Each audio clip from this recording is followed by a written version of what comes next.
Welcome back, everybody. This is Surfport. Subscribe to the channel. Last video was an 867, and so this time, of course, as you know, it will be a 1066. Now, none of this matters, I don't think. That would be an interesting experiment to see if you choose one of the three here or one of the three over here, the outcomes will respond to a pattern revolving around this area of the world. That's interesting. So maybe to test that, because I've never seen, I don't think I've ever seen the Christian Spanish powers pull off a complete Reconquista. So I think I'm gonna do this one, Iberia in pieces, play as any ruler, and then observer only, of course. And we'll see if that goes. That'll be an interesting experiment. I'll start doing that for the 1066s and 867s, and we'll see how that goes, you know? Right off the bat, 1071, the Seljuks and the Byzantines. How are they doing? They're losing for now. We'll see how it goes. Also, I'm not sure if the Byzantines start with this. I haven't memorized what it's supposed to look like, what the start map's supposed to look like, but the Byzantines already have basically Syracuse. They have Syracuse right here. William the Conqueror has taken over England. Good for him. Congrats. Norway taking this little part of Scotland right here, and this one is unpronounceable. I wish there was a little speaker icon right here, so it would just say it for me. 1084, Castile has unified Leon and Galicia to make one big Castile. Congratulations to them. Also, just noticed this. Look at the Holy Roman Empire absorbing Hungary. Hungary is still sort of there, of course, but they've been inducted into the Holy Roman Empire. Let me click the X button. There we go. And they've also got I'd call it the majority of Italy, majority of modern day Italy.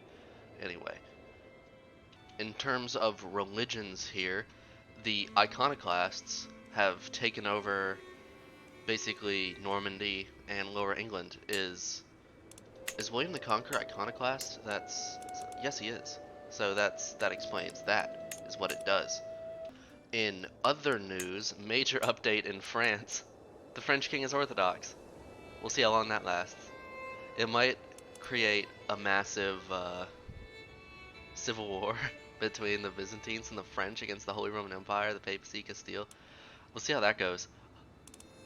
1096, and the Byzantines are making numerous gains around the Mediterranean, including North Africa, all around North Africa, bits of Egypt, with more of Sicily here as well.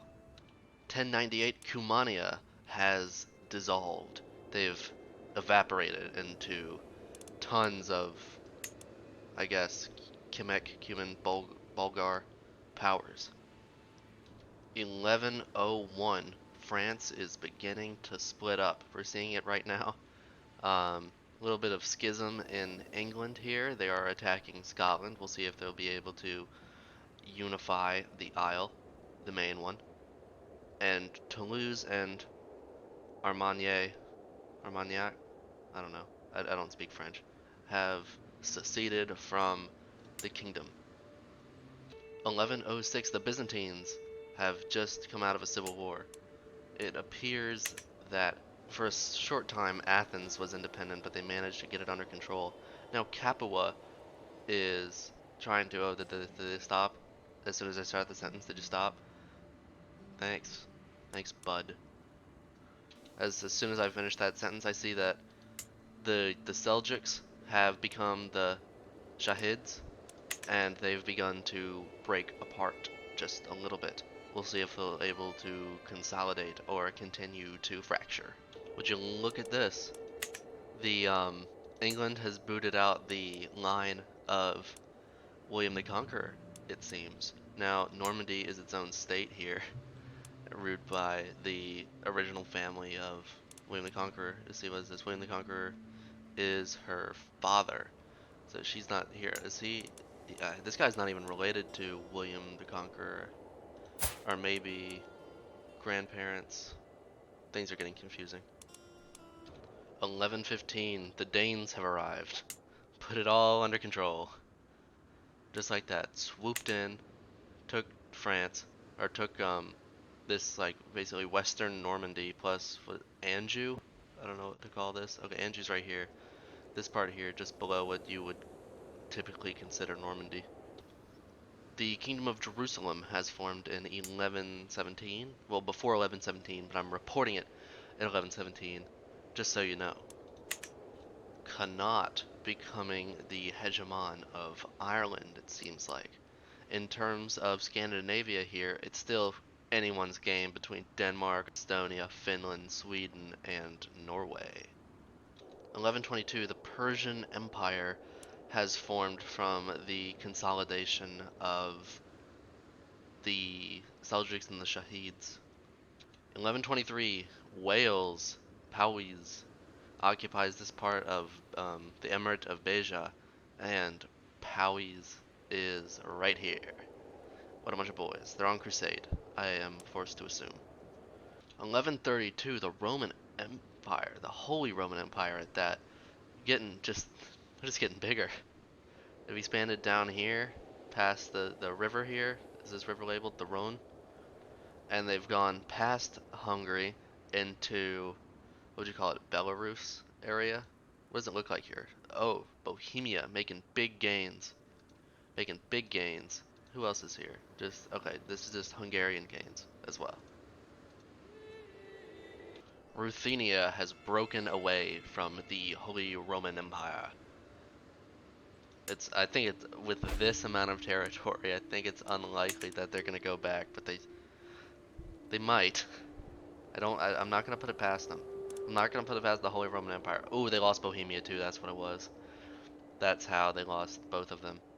Left the Holy Roman Empire. We were this close to greatness, Bohemia. You had to go and do this. 1149. I don't know where Coptic starts in 1166 or 1066, sorry, but they've gotten up to Egypt. They're chilling out. They've got almost everything. I think they do have everything. They have well, I say everything. I say Coptics. I mean the Christian forces in general have every tile of the Eastern Mediterranean. That's something to consider. Also seems like the Persian Empire is really um, fracturing. They've lost ground to Jerusalem, Syria, this guy, the Byzantines. We'll see if they're able to pull back. They usually are. 1155, Hungaria? Jeez. Hungary has left the HRE. The Holy Roman Empire sort of continues to collapse, sort of. They also lost whatever this place is. Yeah. Um, pretty minor power. I haven't seen this one, I don't think, before. But we'll see if the Holy Roman Empire makes a comeback. I don't know. I'm not sure they can. I'm pessimistic, but it's certainly in the cards. I suppose it's not impossible.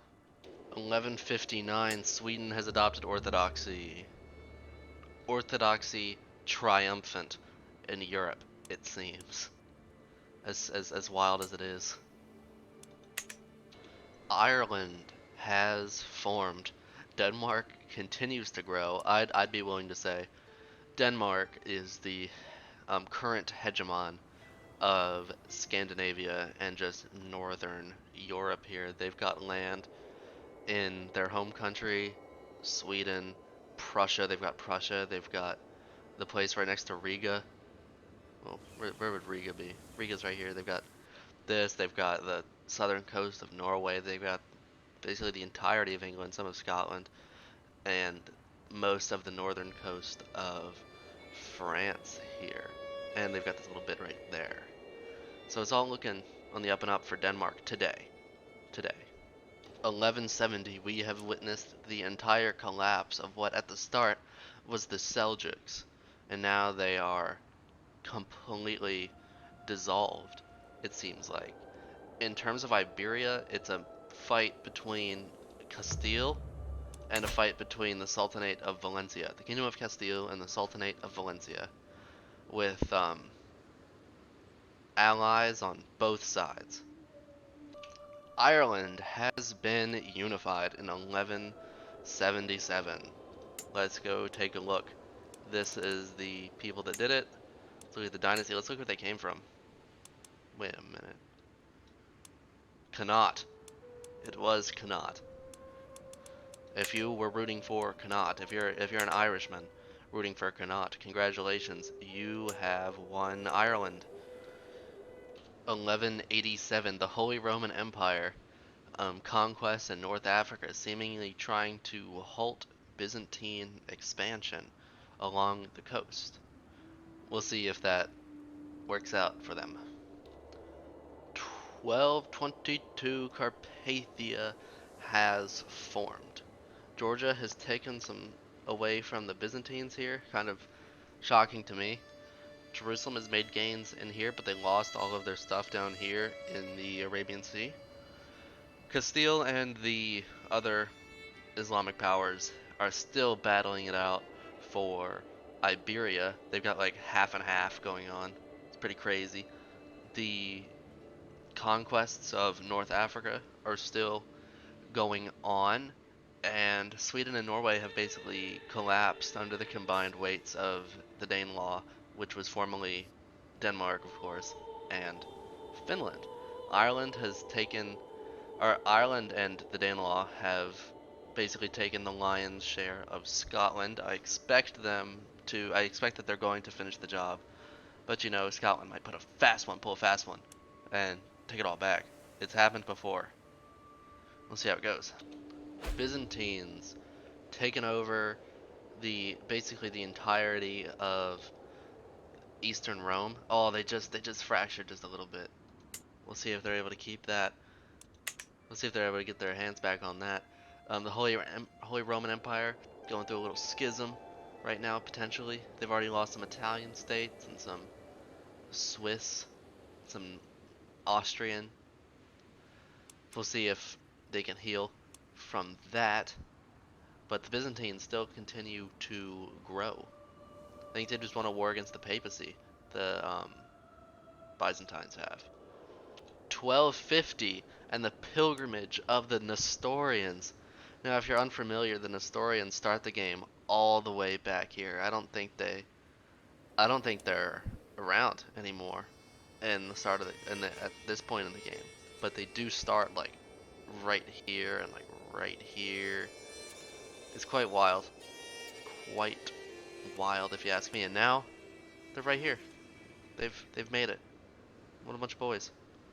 It looks like Scotland has pulled a little switcheroo in 1255, taking former Danelaw territories around the southern Baltic here, so that they may just live another day. As soon as I finish saying that, I see the Byzantines going through a massive schism right here, losing Bulgaria principally, and some others like Shmuria. The first time I'm taking notice of this, 1283, the Boringen. I don't know what these guys are like. I think they're Mongol. It's a Mongol horde, making gains, making big gains in the Eurasian steppe. It's crazy. 1298, the Byzantines continue to fracture now with the despotate of, I'm gonna call it Anatolia because that's what it sounds like. We'll see. It's becoming less likely. Bulgaria is still here, and now there's this one, and now there's Ephesus, and now there's Sebastia. Iberia is still locked in the stalemate. No clear winners. It's been 300 years. 1326, and the major European powers and the major Islamic powers just keep splintering, but not the Mongols. The Mongols are coming. We'll see if they can keep it up. 1339, Brittany is back, taking over the entirety of the Danelaw. Britain ascendant. Look at this guy. He's ruling over Abu Yafarid, which I don't know where that's from. It doesn't sound like it's from the British Isles, but it's here. Look at this guy. He's a like a he's a hospitaller. 1343. The Golden Horde is here, splintered from the Bringen Cognate, and now the Golden Horde. We'll see which way they expand. Maybe Boringen will take it south. While never mind. It's all falling apart. It didn't take very long. It's all falling apart now. 1376. The Mongols, both of them, have basically completely disintegrated. The Byzantines have not been able to come back. They have a little bit, but not nearly enough. Lotharingia is back, and so is the Danelaw. For all you 866 fans, we got Lotharingia, our boy, right here in Lotharingia. Well, it took them almost 400 years, but France is finally back. They've gotten the vast majority of their territory back. Good for them. Round of applause for France. Alright, it is 1420. I think I'm going to call it right here, and this is what the world looks like. It is a complete mess. Except for France. France got their stuff together. And the Danelaw came back. And Carpathia basically has all of its borders. But other than that, I think that this is what the faiths look like. France is still Orthodox. They never stopped. And so is the Russian states over here. We got the Adamites. We've got, who are you? The Waldensians. We've got the Brasilians. And we got the Insulars. Those like the Lollards did not make it. Neither did the Apostolics. So rip them this time around. Oh, large Adamite population over here. And the Coptics have basically have been forced to just keep their influence down here.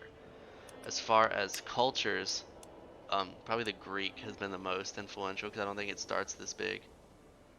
Of course. And then, let's see, governments, feudal. The clan system is basically kaput. So is, well, we got the Republic still here. We've got Venice and Genoa. Got some theocracies still hanging about. We got some republics up here, which is cool. We got some tribal has basically been extinct. They've only gotten some very small pockets around the earth. But yes, if you liked this video, please like, subscribe, share, and everything, and I'll be back very soon with another video.